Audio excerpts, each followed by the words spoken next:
de memoria, si les preguntara las faltas, que esas sí son hartísimas y son de memoria, pero es así no, eso sí me parece que sería muy salvaje preguntarlo así tan de memoria.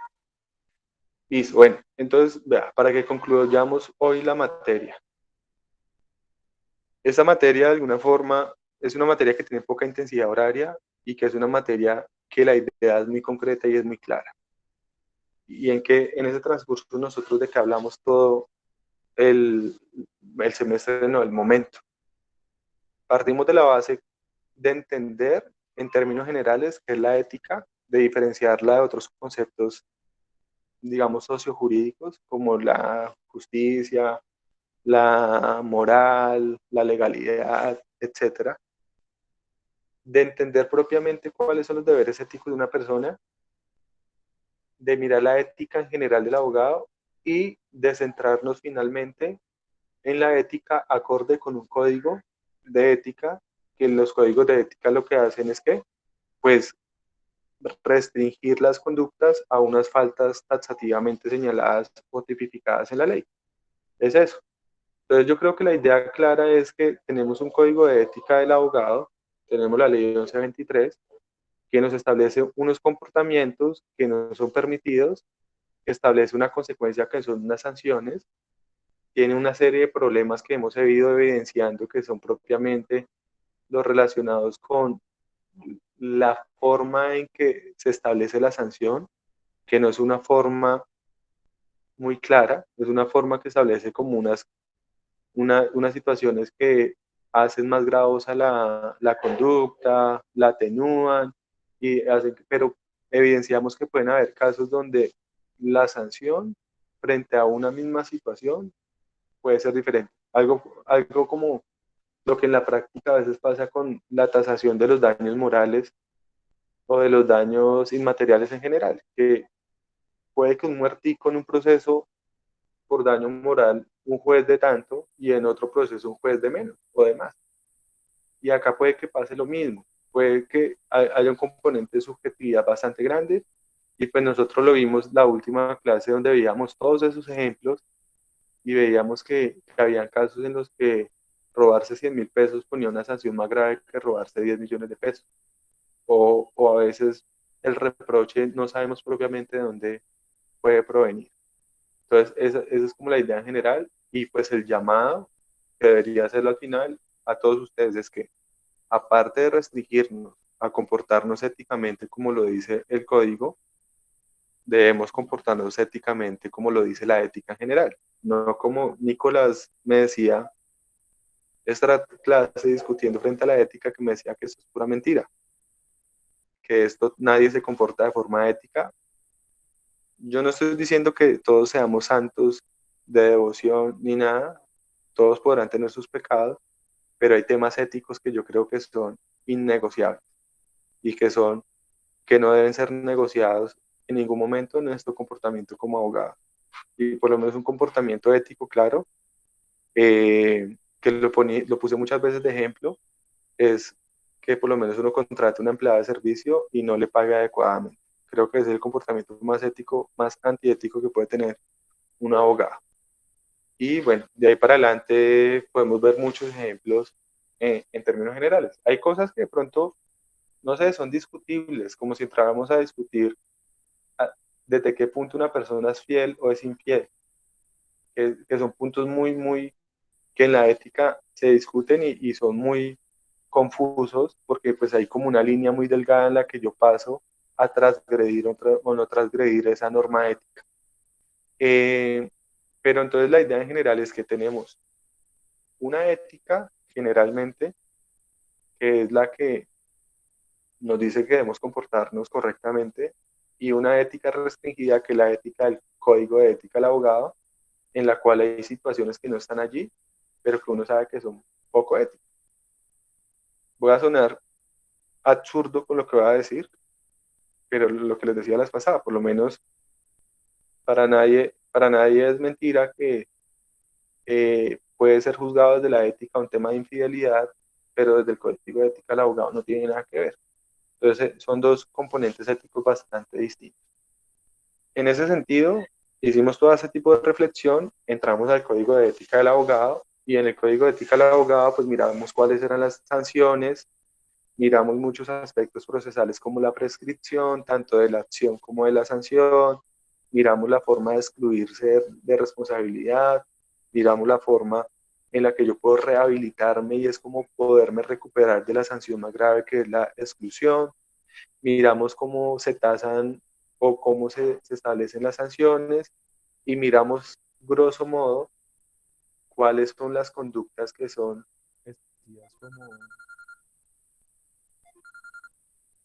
establecidas como falta, acorde con el código de ética. Que habían unas que eran un número apertus y otra que eran un número clausus. Hicimos una gran crítica adicional a eso, y es que pareciera que en como un 90% el código de ética del abogado fuera un código de ética de los litigantes más que un código de ética del abogado. Esas son las conclusiones que tenemos hasta ahí. No obstante, en cualquier momento pueda que nosotros, así litiguemos o no litiguemos, podamos tener un proceso de ética. Y pues ahí me centro en la parte procesal. Y la parte procesal del código de ética, pues ya lo habíamos mencionado, implica aclarar que estamos ante un proceso de naturaleza sancionatoria. ¿Cuáles son las características principales de un proceso de naturaleza sancionatoria? A diferencia de otro tipo de procesos. ¿Lo recuerdan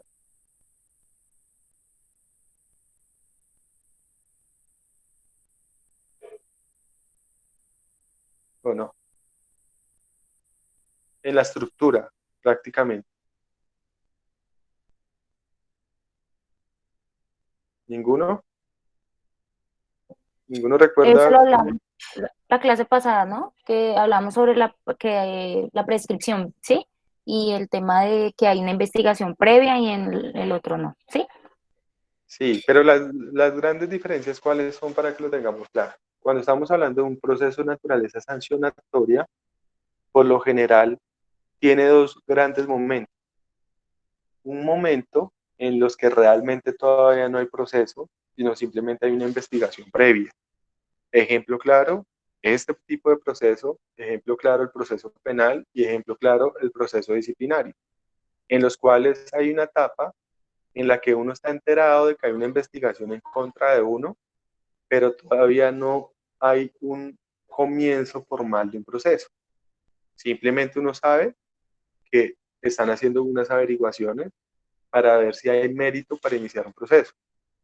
Eso es muy diferente a la forma en que funciona un proceso de naturaleza adversarial o de naturaleza declarativa, como por lo menos un proceso laboral, un proceso civil, un proceso contencioso administrativo, donde usted de entrada ya está como demandado. O sea, usted ya de entrada ya tiene a sus cuestas, ya tiene en sus espaldas algo que es una acusación o un juzgamiento. En cambio, acá no. Acá todo inicia con una posibilidad de que sacan unas averiguaciones previas y no pase nada. Va a ser una cosa totalmente absurda.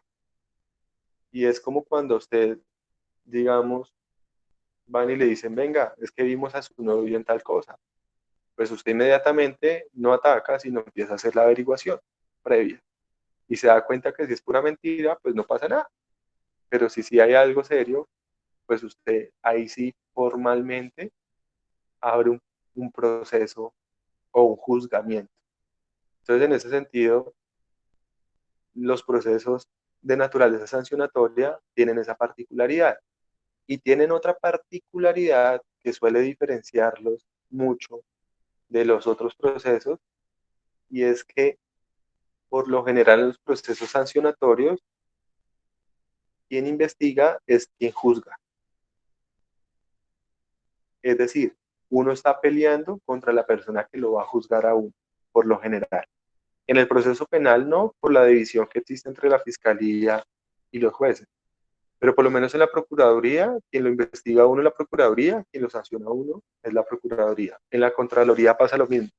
La Contraloría lo investiga, la Contraloría eh, lo acusa a uno también. Entonces, en ese sentido, esa naturaleza sancionatoria del proceso está marcada también acá en este tipo de proceso de ética del abogado. Hablábamos la clase pasada, y no es malo que lo recordemos, de que el proceso puede iniciar de dos formas.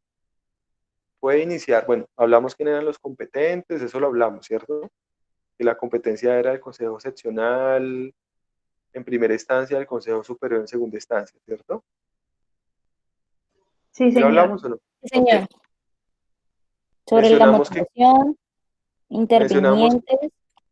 ujú, mencionamos que quienes intervenían prácticamente eran, como lo dice el artículo 65, eran la persona que está siendo investigada y quien lo investiga. El Ministerio Público puede aparecer, pero realmente quien pone la queja o quien motiva el inicio del proceso no aparece en el proceso, no es parte. Y decíamos que la acción disciplinaria o un proceso disciplinario puede iniciar porque hay una queja, y la queja puede venir dirigida de un cliente, de un abogado, de un colega, de cualquier persona, de un colectivo, o porque hay un direccionamiento de una autoridad, como por ejemplo cuando uno lo que coloquialmente o formalmente le llaman compulsar copia. Y es cuando, por ejemplo, el juez decide compulsarle a uno copia. Y la tercera forma es que el consejo seccional lo haga de oficio, que pues son situaciones donde es bastante evidente eh, la falta, y pues en ese evento ellos entran a investigar en esos casos. Entonces, eso nos lo decía el artículo 67, y pues hablábamos de que eh, ahí partimos de un primer momento, y es que cuando se encuentra que es una queja totalmente infundada, inmediatamente el proceso se tiene que terminar o archivar en ese evento. Entonces vean que ahí es donde empieza la naturaleza. Es como, por ejemplo, cuando yo voy a la fiscalía y coloco una denuncia en contra digamos, de Cartagena, diciendo, es que voy a denunciar a Cartagena porque voy a decir una tontería, porque es muy promiscuo. Entonces van a decir, listo, está la denuncia, inmediatamente lo lee el fiscal dice archivo esto. ¿Por qué?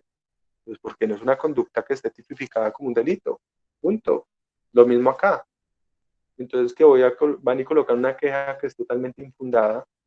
En ese sentido, se hace un control como de tipicidad, inmediatamente dicen, no hay ningún mérito, archivamos esto.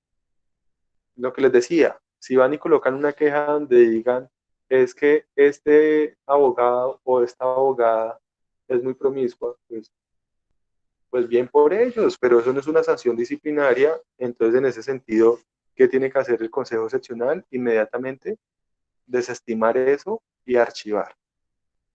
Cuando el Consejo encuentra que realmente hay una probabilidad de que estemos ante una situación de una falta de ética, ahí es cuando el Consejo inicia una investigación.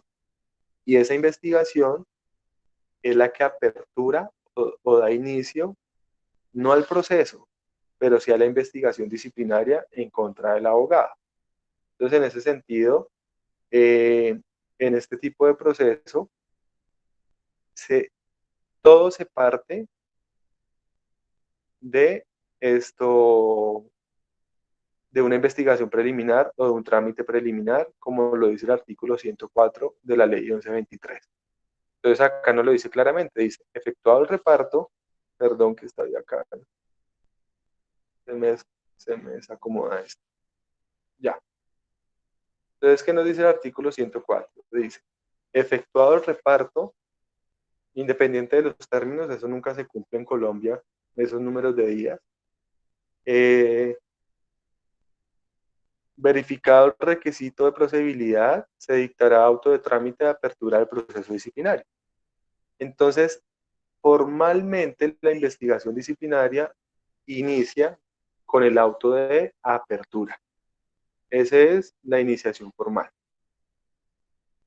Y el auto de apertura, lo que apertura es la investigación, o no apertura el proceso todavía. Entonces se hace la apertura del proceso disciplinario, y pues lógicamente ahí puede haber una audiencia de pruebas. En esa audiencia de pruebas, ¿qué puede haber? Una ampliación de la queja, o puede haber lo que se llama normalmente una versión libre. ¿Qué es una versión libre? La versión libre es una declaración que no da lugar a confesión por parte de la persona que está siendo investigada, para aclarar algunos asuntos relacionados con la queja o la denuncia que dio lugar al inicio de la investigación. Entonces, en ese sentido, es como que llega la queja dice, vea, es que este abogado hace 8 años no ha hecho absolutamente nada en mi proceso. Esa puede ser la queja. Entonces el consejo dice, aperturemos el proceso porque puede haber que haya una negligencia, una falta por parte del abogado a la diligencia, y llaman al abogado y aperturan a pruebas. Entonces el abogado va y explica y el abogado dice, no, pues es que son 8 años porque ¿qué pasó? En el proceso ha ocurrido esto, ocurrió esto, el proceso fue declarada la nulidad por falta de jurisdicción y competencia, se mandó a otro proceso. Y yo le explicaba a mi cliente, pero pues mi cliente no entiende de eso y le logro explicar al consejo realmente que no estoy incurriendo en ninguna falta. Entonces, eso se hace a través de lo que se conoce como una versión libre. Pero una versión libre, como su mismo nombre lo dice, es una declaración abierta que no da lugar a confesión, con la finalidad de precisar la investigación que se está adelantando.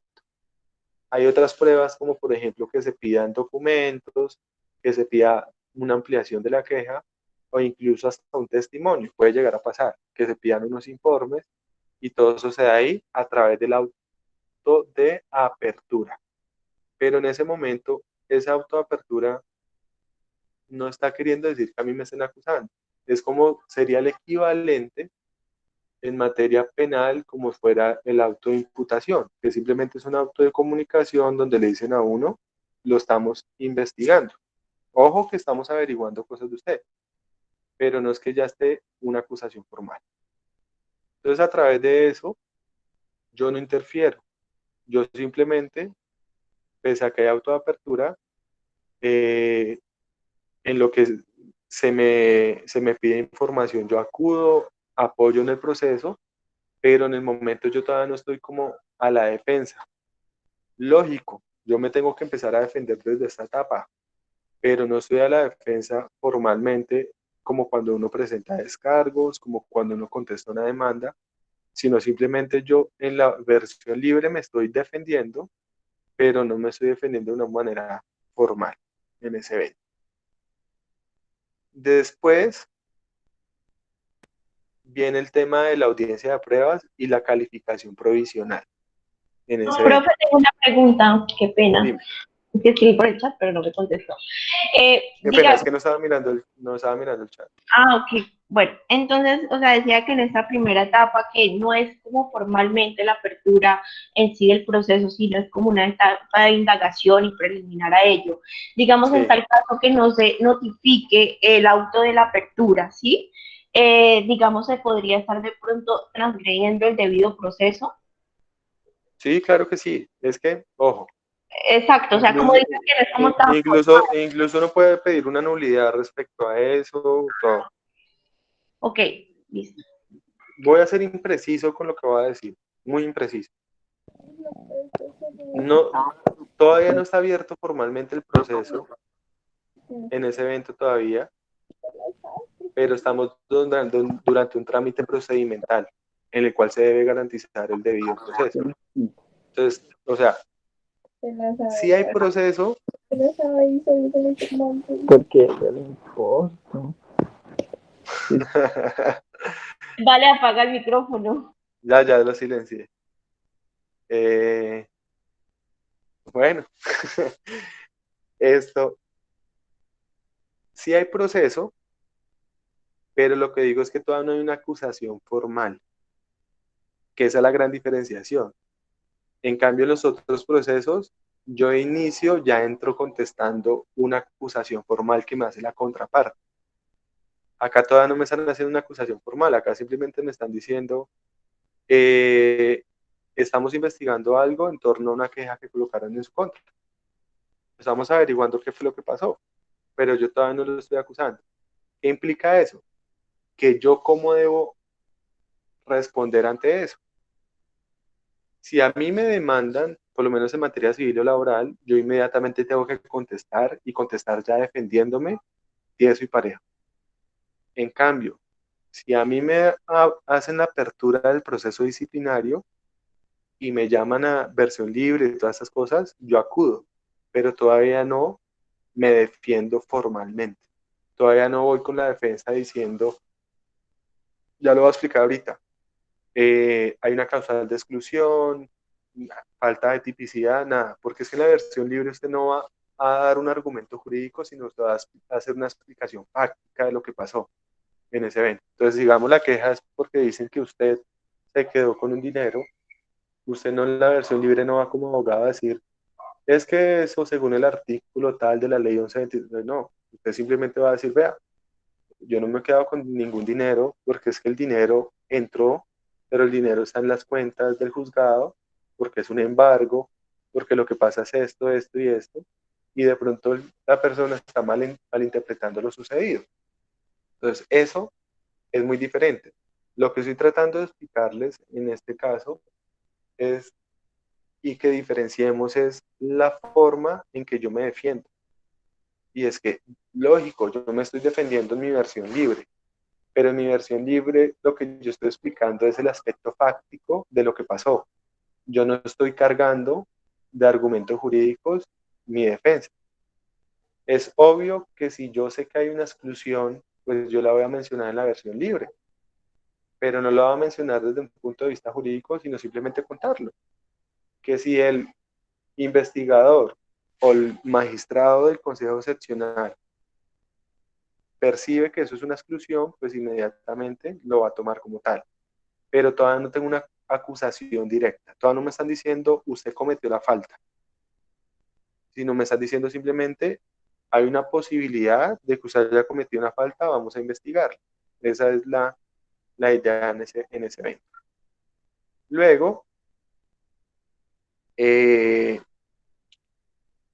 bueno, ojo, hay que hacer una claridad. En el proceso disciplinario hay que acudir con abogado, no hay defensa propia. Artículo 105 que nos dice, hay una audiencia de pruebas y de calificación provisional. Entonces, en esta audiencia dice, se presentará la queja, el disciplinar le rinde su versión libre, si es su deseo, vea que ni siquiera es obligatorio, y puede solicitar o aportar algunas pruebas. El disciplinado podrá pedir la suspensión y en ese caso, bueno, después de que se practican las pruebas, hay una calificación provisional. Eso es muy parecido, como ustedes se acuerdan en penal, lo que es el sentido del fallo, o no recuerdan qué es el sentido del fallo.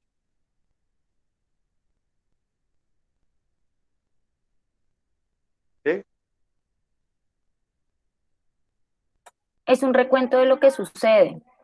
No propiamente. El sentido del fallo en materia penal es que el juez El que da a dice, conocer a las partes si el sentido es no, absolutorio o condenatorio. exacto, No. no le doy sentencia todavía, pero le estoy diciendo que usted va a perder o va a ganar. Es más o menos. De otra forma, vinculando como el sentido de la decisión, más o menos. Sí, le voy adelantando que lo voy a condenar o lo voy a absolver. Pero puede haber la posibilidad de que en la sentencia yo cambie la decisión.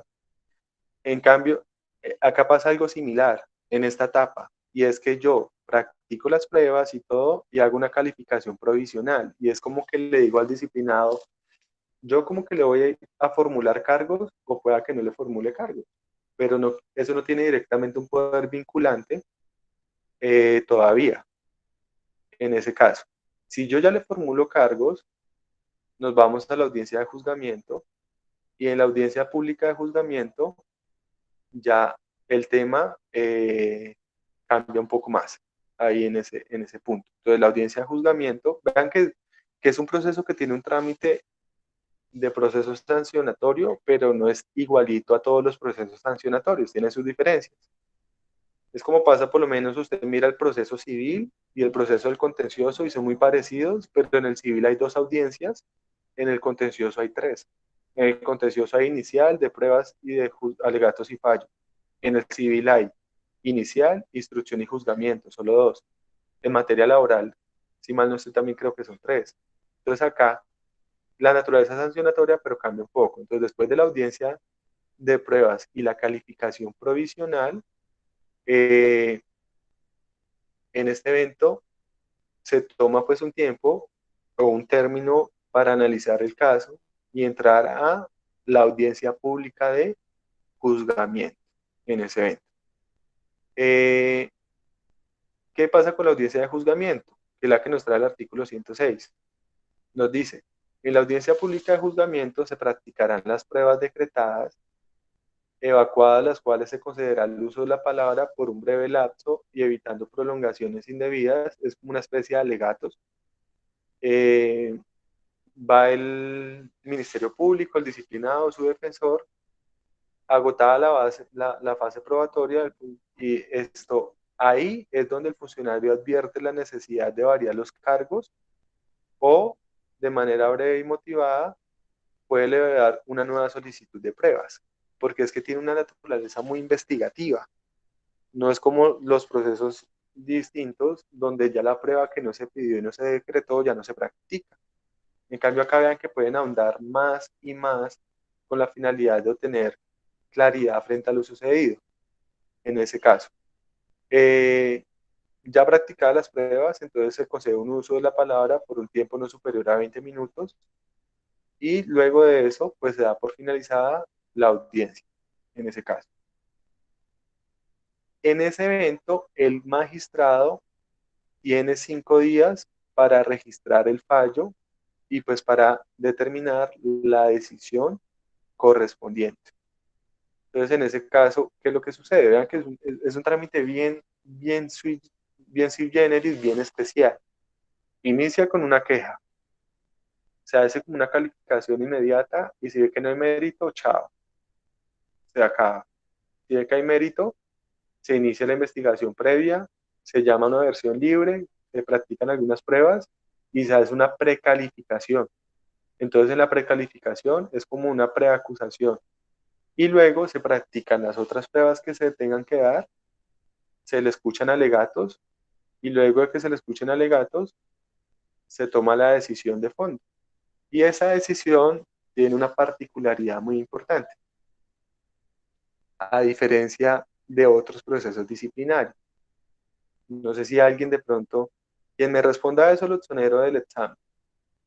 ¿Qué diferencia tiene la decisión tomada en este tipo de proceso a la decisión tomada por lo menos en un proceso de responsabilidad fiscal, en un proceso disciplinario? Que, por ejemplo, el de responsabilidad fiscal presta mérito ejecutivo. No, no será la diferencia. Ese también puede prestar mérito ejecutivo si lo multan. Hay una diferencia muy importante. Lo del grado de consulta, no. No, no tiene que ver nada con eso. No se repita la ¿Ninguno? pregunta. Ok, no, la va a responder. Oh. ¿Qué sucede? Repítala. Y eso es una gran diferencia.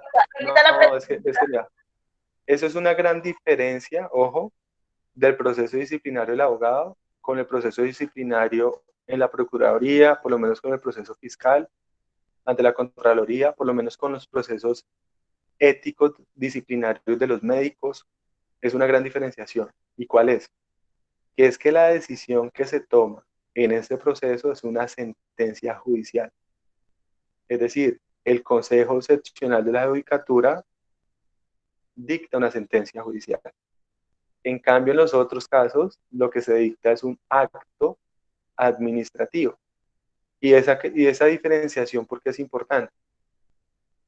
Ahí ya no es sonero de examen al que me responda, pero ¿por qué creen que es importante? Porque los actos administrativos se pueden demandar ante lo contencioso. Exactamente, entonces vean que acá hay una gran diferenciación. Y lo menciono en ese momento porque es que si a mí hay una desigualdad bastante grande y hay un tema bastante complejo. Si a mí me inician un proceso en la Contraloría o en la Procuraduría, yo me defiendo, bueno, todo el trámite, pruebas, hay una decisión, interpongo recurso, apelo, segunda instancia, y si me condenan, puedo iniciar acción de nulidad de restablecimiento atacando ese acto administrativo por indebida motivación, por todas las causales que se pueden atacar un acto administrativo. En cambio, en este evento no, porque en el caso de los abogados, la decisión la toma el Consejo Seccional de la Judicatura, que es una autoridad jurisdiccional, y la decisión es una decisión judicial, o sea, es una sentencia. O sea, que yo no puedo llevar al contencioso la sanción disciplinaria que me interpone el Consejo. ¿Qué es lo que puedo hacer? Segunda instancia. Y eso me lo menciona acá el artículo 107. Y es que hay trámite de segunda instancia ante el Consejo Superior de la Judicatura. Entonces yo tengo, acá dice, bueno, en segunda instancia, ahí se da como, ahí aparece el tema del término, bueno, más arriba está explicado lo de los recursos, entonces en lo que tiene que ver con los recursos, pues cabe recurso de reposición y recurso de apelación, que eso también es muy diferente, porque es que por lo menos en el contencio, perdón, en la Procuraduría y en la Contraloría, yo puedo pedirle reposición a la decisión tomada en primera instancia. Recuerden que cuando son sentencias judiciales, con las decisiones o sentencias judiciales no cabe reposición, sino solamente cabe apelación. En cambio, vea que si a mí me sanciona la Contraloría o la Procuraduría en primera instancia, yo coloco reposición en subsidio a apelación. Acá solamente me voy en apelación. Es procedente la reposición, pues en otro tipo de decisiones dentro del proceso. Ahí está pues todo el trámite y esta apelación se tramita en segunda instancia ante el Consejo Superior de la Judicatura. Acá está el trámite, dice, una vez ingresa al despacho del magistrado, este dispone de 20 días para el proyecto. Bueno, esos términos son una fantasía porque eso no lo cumplen realmente. Dice acá, antes de proferir fallo, el magistrado ponente puede ordenar oficiosamente más pruebas y finalmente pues decide en ese caso. Acá hay otra curiosidad adicional a eso, y es que vea que pese a que se habla de magistrados, la decisión no se toma como un cuerpo colegiado, sino que la decisión es una decisión de un solo magistrado en ese evento. ¿Es claro lo que acaba de decir? Sí, señor. Sí, señor. Ok.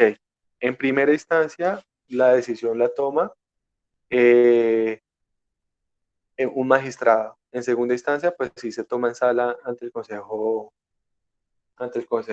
Superior de la Judicatura, proyectada por el magistrado ponente en ese evento. Entonces es un proceso bien especial, es un proceso bien complejo, en el cual no es difícil defenderse.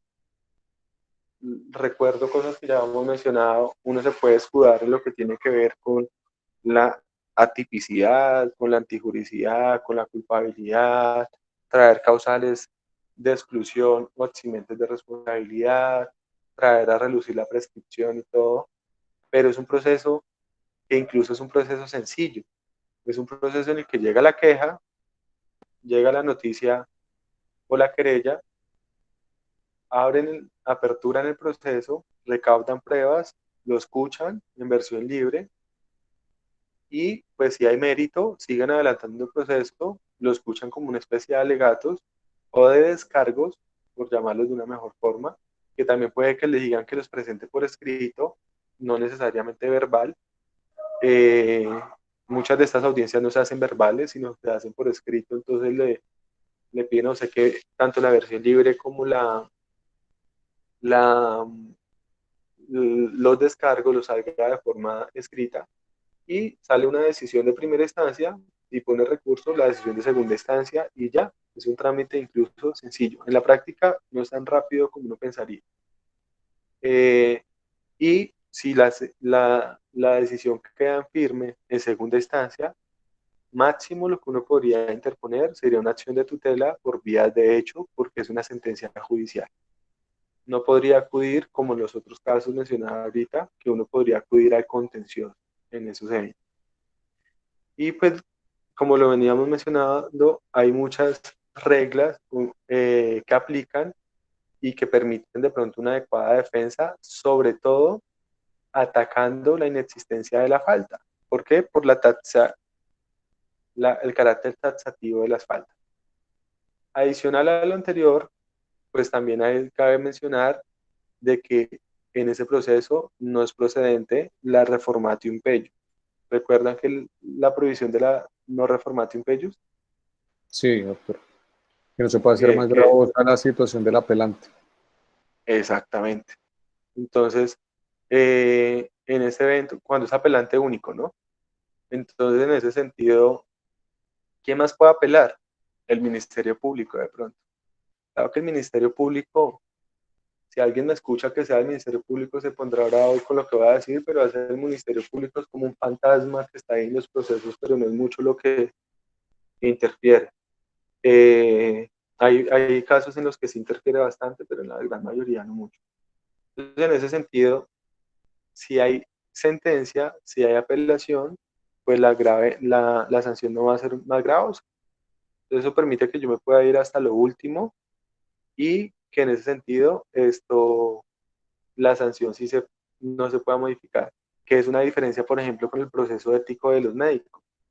A los médicos sí les pueden agravar la sanción en sede de segunda instancia. ¿Por qué razón?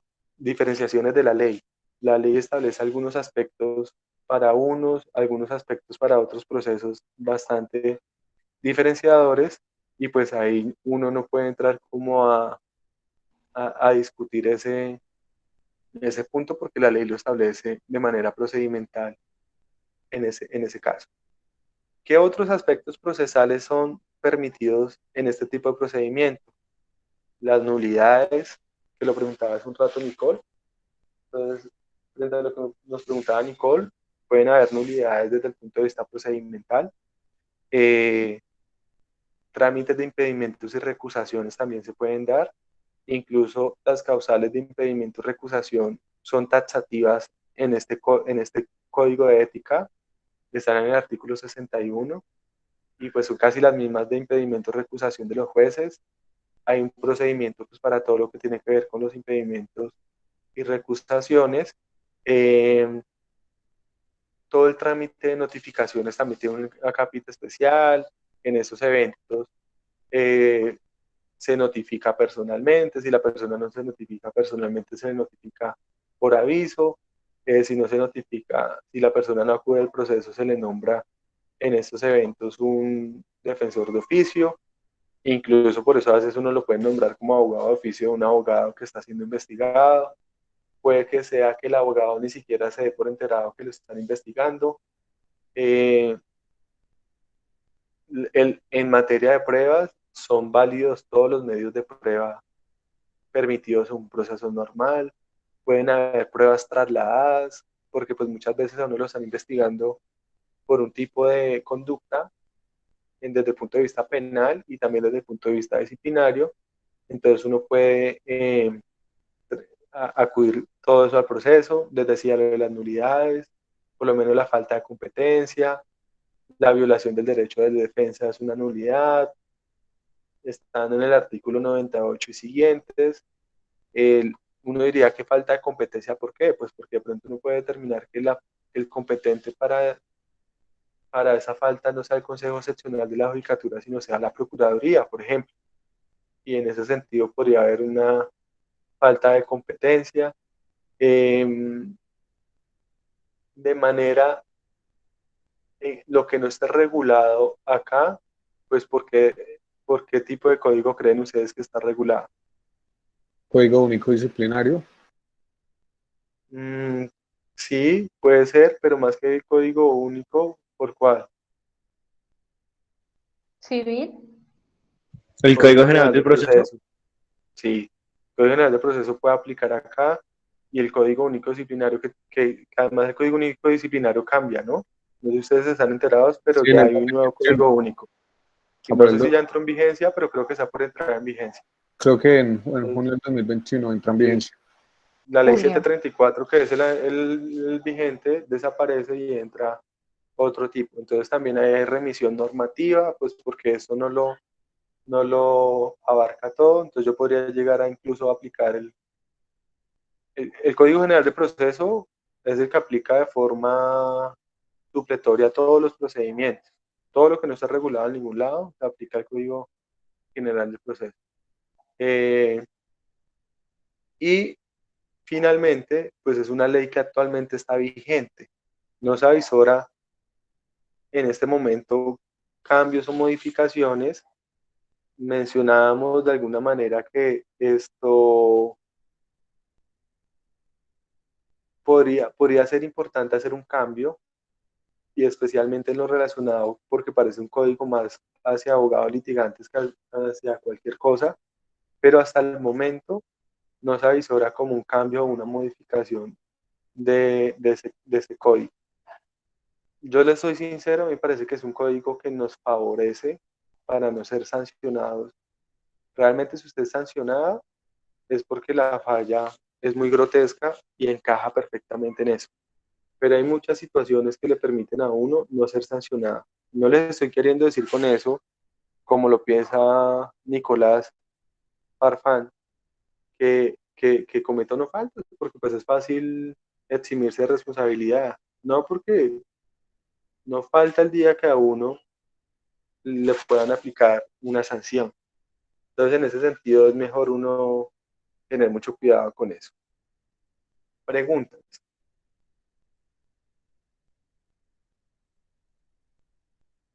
Hasta el momento. No, señor. ¿Es claro?